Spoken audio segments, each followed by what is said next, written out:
গেল ডিসেম্বরে বিশ্বের দ্বিতীয় শীর্ষ অর্থনীতির দেশ চীনে খুচরা বেচাকেনার বছর ব্যবধানে ৩.৭% বেড়েছে। দেশটির পরিসংখ্যান ব্যুরোর বরাত দিয়ে শুক্রবার এই তথ্য জানিয়েছে মার্কিন বাজার গবেষণা সংস্থা ট্রেডিং ইকোনমিক্স। চীনের বাজারে ১৯৯৩ সাল থেকে ২০২৪ সাল পর্যন্ত গড় খুচরা বিক্রি বেড়েছে ১২.২২%। দেশটিতে খুচরা বেচাকেনা বাড়লেও আবাসন খাতে দেখা দিয়েছে মন্দাভাব।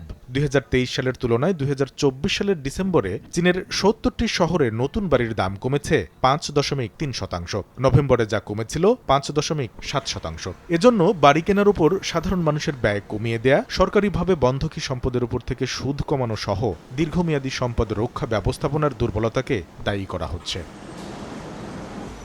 এদিকে বিশ্বের শীর্ষ দ্বিতীয় অর্থনীতির দেশটির এমন মন্দাদশা উঠে এলেও বিশ্ববাজারে আরও খানিকটা চড়ে গেছে জ্বালানি তেলের দাম। ৪ সপ্তাহের ঊর্ধ্বমুখী প্রবণতায় শুক্রবার প্রতি ব্যারেল অপরিশোধিত জ্বালানি তেল ওয়েস্ট টেক্সাস ইন্টারমিডিয়েটের দাম হয়েছে $৭৯।